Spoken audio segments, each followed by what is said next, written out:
Boa noite a todos. Meu nome é Evelyn Balbino, eu sou professora de literatura do Instituto Federal da Bahia, professora de língua portuguesa do Instituto Federal da Bahia, doutora pela Universidade Federal em Teoria da Literatura, e eu vou falar um pouco hoje sobre a ação de dois professores que também atuam incisivamente como intelectuais, como comentaristas, como pessoas que escrevem e publicam constantemente em periódicos que circulam legitimados no país. Eu vou falar sobre Alceu Amoroso Lima e vou falar sobre Milton Ratum, que é um escritor contemporâneo, manauara, laureado pela crítica contemporânea e que costuma focar os seus romances, os seus textos, as suas obras contísticas em um período específico da nossa história. Eu vou tentar aproximar essa tendência do Milton Ratum com alguns aspectos da obra de Tristão, em específico um texto que citarei há pouco. Falaremos um pouco hoje sobre a representação do professor e do intelectual, a partir do olhar desses dois escritores, Alceu Amoroso Lima e Milton Ratum. Diante desse atual momento político, já trazido pelos colegas também, um momento de imensa intolerância para o debate cultural, e eu procuro lembrar de projetos de autores que se dedicaram a ampliar espaços de diálogo, longe de apagar as diferenças de cada um, mas implicados num desafio intelectual de apresentar ideias nítidas, mesmo que através de estratégias discretas e diferentes. Eu li muito recentemente, estou vivendo uma paixonite, este livro, Reflexão como Resistência, perdão. É um compilado de textos em homenagem a um professor. Todo esse livro, esse tombo, é em homenagem a um professor, Alfredo Bose, da Universidade de São Paulo. E, neste livro, tem um texto de José Miguel Wisnik, também professor da Universidade de São Paulo. E Wisnik vai falar sobre o exercício pedagógico de Bose. Ele enfatiza as escolhas do professor, para onde o professor olhava na hora de preparar o seu curso, quais eram os interesses desse intelectual. No início dos anos 70, Bose decidiu centrar o seu curso na obra de um escritor alagoano, que tinha pouca repercussão na crítica do momento, Jorge de Lima, um escritor. Logo em seguida, ele se volta para Graciliano Ramos, mas não estuda o que todo mundo está estudando, ele procura dar atenção à infância, um aspecto um pouco menos observado. A sugestão de Wisnik aponta para uma desenvoltura crítica, embutida nas escolhas curriculares semestrais desse professor. Isso me interessa bastante.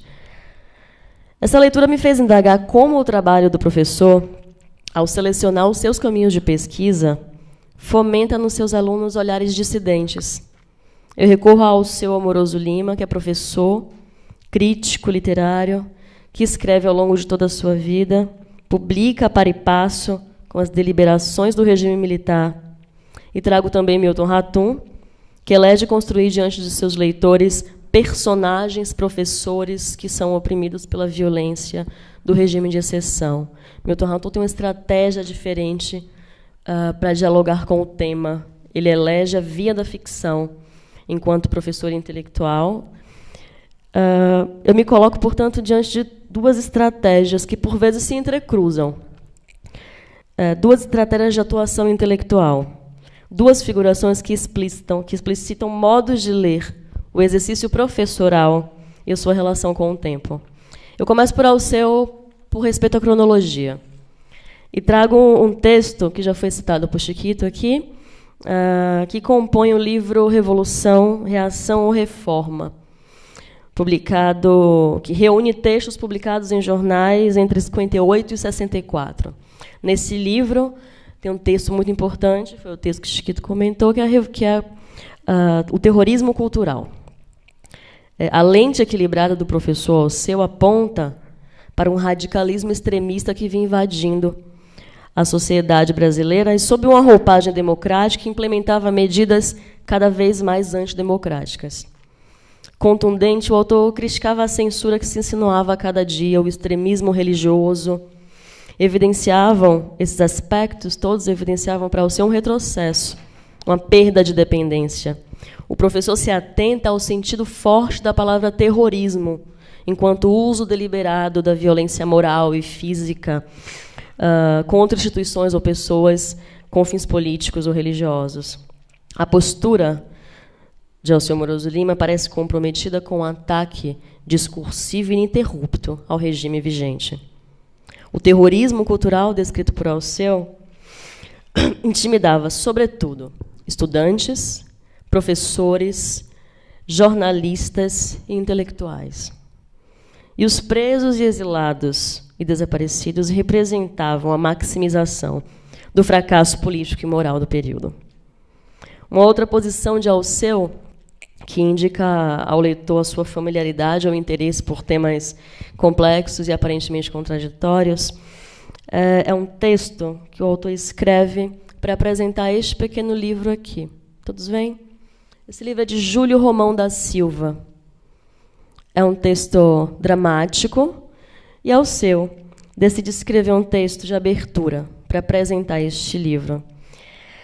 Essa decisão do intelectual me parece uma lição epistemológica. O texto dramático de Júlio reconstrói um episódio bíblico, reconstrói a vida de José. O título é José o Vidente.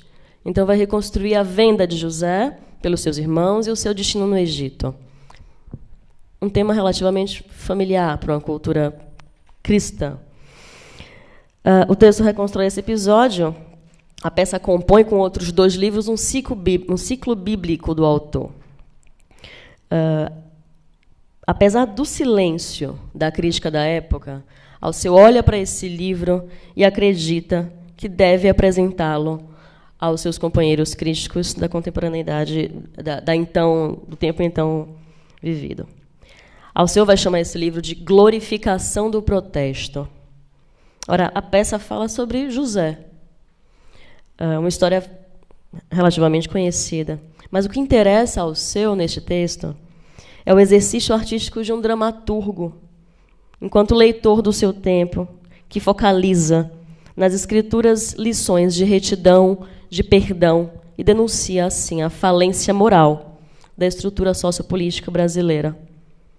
Tal exercício, realizado pelas mãos do dramaturgo piauiense, soava aos ouvidos de Alceu como um convite à natureza aberta e investigativa do exame crítico. Um trabalho que alarga o campo de entendimento e busca conciliar extremos. Eu leio em Alceu 2 estratégias pedagógicas salutares para a construção do diálogo, sobretudo. Pela via jornalística, o escritor localiza incisivamente em seu texto o exame e a recusa por uma mirada mais violenta de uma política. Pela via literária, ele elege um escritor que, a contrapelo, produz uma arte. Produz arte num país que o rejeita. Ele escolhe falar de Júlio Romão quando a crítica se recusava a falar de Júlio Romão. Agora há pouco conversava com o Leandro, que foi procurar referências de Júlio Romão na internet, pouquíssimo observado pela crítica, quase sem qualquer repercussão, mas ao seu desejo da proeminência. Isso e a capacidade, o que chama a atenção da gente é a capacidade do professor e do intelectual de ir ao fundo espinhoso de um tema aqui. Então, pela via literária, pelo consolo literário, ele acessa o prazer do leitor, mas ele também dá ênfase a um mal-estar que grita surdamente no mundo tocado pela reflexão e que está transparecido na face de Júlio Romão. Como Alceu Moroso Lima, Milton Ratum esteve atento e sensível à violência do militarismo brasileiro e expressou, através de romances, crônicas e contos, a deformação da cidade de Manauara diante de um projeto desenvolvimentista, canhestro, a propósito. No romance Cinzas do Norte, por exemplo, ele vai trazer personagens que são oprimidos enquanto estrutura familiar, representando o macropolítico. Em vários contos, em várias crônicas, em todos os seus romances, em algum momento, nós temos a representação de professores. Então, em Dois Irmãos, por exemplo, em Dois Irmãos, a gente tem Omar e Yacub, E eles têm um professor de literatura chamado Laval. Laval incentiva seus alunos a irem para a rua, a protestarem, a denunciarem a retirada de direitos. Laval é espancado e é assassinado diante dos seus alunos. Mas a palavra dele não desaparece. O personagem que narra a história vai surgir em um outro romance, dando continuidade discursiva a uma ideia gestada pelo professor.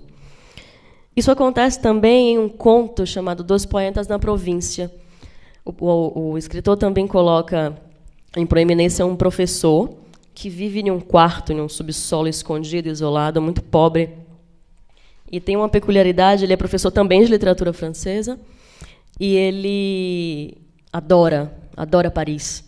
E a casa dele é toda decorada com posters e fotos. O que a gente fica sabendo com a leitura é que ele nunca esteve em Paris. Mas ele diz aos seus alunos que adora a cidade, que gostava de se sentar perto da Torre Eiffel, como Madeleine, etc. Nunca esteve em Paris. Mas a mentira desse professor não é uma mentira ordinária. Ele escolhe mentir para os seus alunos, ele tem um projeto. Ele incentiva seus alunos a alimentarem sonhos, a gestarem esses sonhos. É uma escolha, portanto, política. Ele escolhe pela fantasia. Os meninos, portanto, não param de ler e de produzir e ambicionam. Em um momento político tão caótico, as crianças, os adolescentes continuam sonhando e ambicionando e estudando e falando de poesia, sobretudo. A figura do professor cresce na trama de Milton Ratum, ganha proeminência. E não se trata de um exemplo sempre a ser seguido na figura do professor. Não é sempre isso, mas especialmente porque muitas vezes eles morrem ou eles são caçados, etc. Mas se trata de uma potência discursiva que brota em seus alunos, que faz brotar em seus alunos um estímulo para a sobrevivência. Ratum elabora para o professor de literatura Laval, Zéfiro, um texto dos Poetas da Província. Elabora um outro professor em um conto chamado A Parasita Azul e um Professor Caçado. O título já nos dá notícia da situação do professor nesse texto. O professor Caçado também é um outro professor muito pobre, que vive escondido porque foi impedido de professorar. Esses exemplos expostos flertam com a biografia do próprio autor, que também é professor. Em suas entrevistas e falas públicas, Ratum sempre marca a sua posição em defesa da educação e em defesa, sobretudo, das artes. Ele foi entrevistado... Ele foi entrevistado não muito recentemente, não, esse texto é de 2017, mas ele foi consultado sobre a retirada das disciplinas de arte e de filosofia dos currículos.